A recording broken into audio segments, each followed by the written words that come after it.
Hello everyone, আশা করছি যে যেখান থেকে আমার ভিডিও দেখছো সবাই অনেক ভালো আছো। প্রেগনেন্সি জার্নির আজকের ভিডিওটা হতে যাচ্ছে আমি হসপিটাল ব্যাগে কী নিয়েছিলাম, আজকে সেগুলো তোমাদের সাথে শেয়ার করব।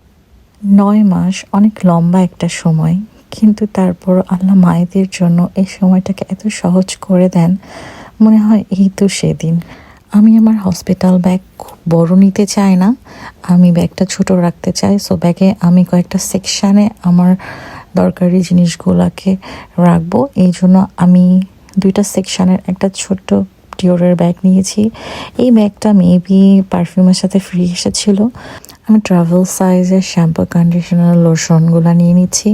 হসপিটাল থেকে অবশ্যই ওরা এই সমস্ত কিছু প্রোভাইড করবে, তারপরও আমি নিজের জিনিস নিয়ে যেতে খুব পছন্দ করি। আমি চাই এভরিথিং আমার কাছে অ্যাভেলেবল থাকবে সব সময়, আমি চাওয়া মাত্র যেন সেটা পেতে পারি। তো সেই জন্য আমি এখানে আমার নিজের মতো করে আমি আমার shampoo, conditioner, body wash, lotion everything নিয়েছি। আমি শ্যাম্পু, কন্ডিশনার, লোশন এখানে 2টা করে নিয়েছি। এখানে আমি ফেস ওয়াশ নিচ্ছি, দেন আমি একটা ছোট দেখে ভেসলিনও রাখছি, অনেক সময় লিপ ড্রাই হয়ে যায় সেজন্য। দেন আমি আর একটা ফেস ওয়াশ নিব। আমি খুবই অল্প পরিমাণ নিচ্ছি, কারণ ওরা হয়তো আমাকে 2 থেকে 3 দিন হসপিটালে রাখবে। অনেক বেশি কিছু নিয়ে আমি ব্যাগ ভারী করে ফেলতে চাই না, আর ব্যাগ বড় করতে চাই না। এটা হচ্ছে বডি ওয়াশ, এটাও থাকবে অবশ্যই, তারপরও আমি নিয়ে নিলাম। এবং আমি একটা হ্যান্ড স্যানিটাইজার নিচ্ছি, ইমার্জেন্সি লাগতে পারে। দেন আমি টুথপেস্ট নিচ্ছি, এটাতে খুব বেশি নাই, খুব কম আছে, তারপরও আমার কাছে এখন এটাই আছে, তো আমি এটা নিচ্ছি। দেন আমি একটা ব্রাশ নিব, ওরা হসপিটালে এগুলো সবই দিয়ে থাকে, তারপরও আমি নিয়ে যেতে চাই, আমি আফসোস করতে চাই না যাওয়ার পরে। দেন আমি নিব মাস্ট হ্যাভ জিনিস, যেটা হচ্ছে চার্জার ফোনের, অবশ্যই এটা খুবই দরকার। দেন আমি হেয়ার ব্রাশ নিব, একটা চিরুনি নিচ্ছি, চিরুনিটা একটা ট্রাভেল সাইজের চিরুনি, অনেক ছোট। দেন আমি হেয়ার ব্যান্ড নিব, এটাও খুব দরকারি। দেন আমি নেইল কাটার নিব, এটা মাস্ট হ্যাভ না, তারপরও আমি নিয়ে নিচ্ছি কারণ আমার নেইল খুব বেশি ভেঙে যায়। আমি যখন ব্যাগ রেডি করছিলাম তখন আমার জামাই বলছিল তোমার ব্যাগটা মিস্টার বিনের ব্যাগের থেকেও তো অনেক বড় হয়ে যাচ্ছে। যাই হোক, তারপরে আমি কিছু স্কিন কেয়ারের প্রোডাক্ট নিব। স্কিন কেয়ারের প্রোডাক্টের জন্য আমি নিয়েছি অর্ডিনারির একটা সিরাম, আর খুব অল্প পরিমাণের একটু ক্রিম ময়শ্চারাইজার নিচ্ছি। সো এই তো ডান, মোটামুটি আমার ব্যাগ রেডি হয়ে গিয়েছে, এগুলাই থাকবে আমার ব্যাগে, এর থেকে বেশি কিছু আমি নিতে চাই না। দেন আমি আমার বাকি জিনিসগুলোকে রেডি করব। এখানে আমি নিয়ে নিচ্ছি একটা লং ড্রেস, এটা আমি নিয়েছি শিন থেকে, মোটামুটি ভালো ছিল কাপড়টা, লং স্লিভ ছিল। দেন আমি এটা কটনের নিচ্ছি, এটা শর্টস। দেন আমি আমার 2 পিস নিয়ে নিচ্ছি একটা, এটা আমি কসকো থেকে নিয়েছি, এটার কাপড়টা অনেক সফট ছিল। দেন আমি ফ্রিদা মম প্যাড লাইনার নিচ্ছি, এটা অনেক অনেক অনেক হেল্পফুল।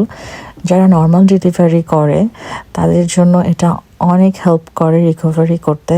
তোমরা যারা এটা নিতে চাও এটা রিভিউ দেখতে পারো। আমি এটা অ্যামাজনে অর্ডার করেছিলাম, দেন আমি ফ্রিডা মমের ফোমটাও অর্ডার করি, এই 2টা আমার অনেক হেল্প করেছে। Then this one most important thing, ফেরি বোতল, এটা আমি নিয়েছি অ্যামাজন থেকে। এটা আমি কেন ইম্পর্টেন্ট বললাম, কারণ ইউএসএ বেশিরভাগ কি সব জায়গাতেই কোথাও হ্যান্ড শাওয়ার থাকে না ওয়াশরুমগুলোতে।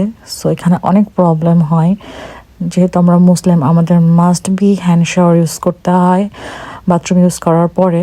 সো এই বোতলটা অনেক হেল্প করে, এটাতে পানি ভরতে হয় এবং এটা হ্যান্ড শাওয়ারের কাজ করে।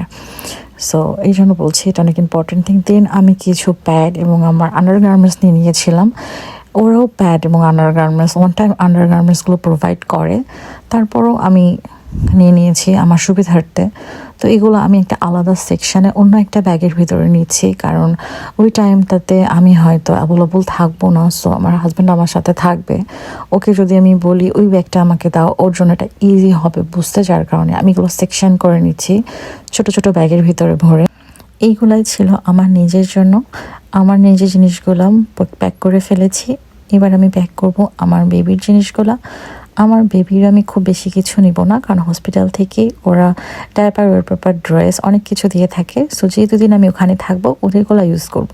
আর আমারগুলো মেবি পিকচার নিতে আর বাসায় আসার সময়গুলো আমি ইউজ করব। তো প্রথমে আমি নিয়ে নিলাম বেবির ব্ল্যাঙ্কেট দেখে আমার ফার্স্ট প্রেগনেন্সির কথা মনে পড়ে যায়। তখন আমি কিছুই জানতাম না বেবিদের জন্য কী নিতে হয়, নিজের জন্য কী নিতে হয়, কারণ তখন আমার সাথে কেউই ছিল না এখানে। আমি তখন টিনএজার মম ছিলাম, আমার মম এখানে ছিল না, আমার কোনো ফ্রেন্ড সার্কেল কেউ এখানে ছিল না। এখানে শুধু আমি আর আমার হাজব্যান্ড ছিলাম। কি নিতে হবে, কি করতে হবে এগুলো বলার মতো কেউই ছিল না। আর তখন ইউটিউবের এত বেশি অ্যাভেলেবল ভিডিও ছিল না। আমি ব্ল্যাঙ্কেট না নিয়ে হসপিটালে চলে গিয়েছিলাম এবং আমি জানতামই না বেবিদের ব্ল্যাঙ্কেট লাগে।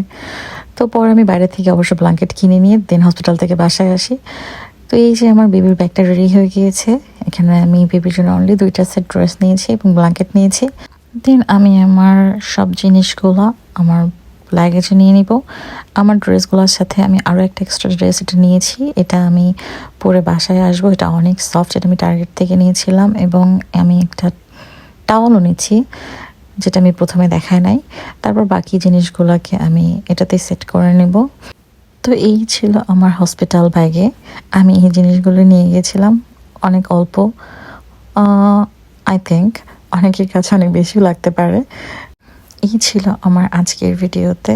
যারা নতুন মা হচ্ছে তাদের জন্য এটা একটা হেল্পফুল ভিডিও হতে পারে। সবাই ভালো থাকো। Thank you for watching.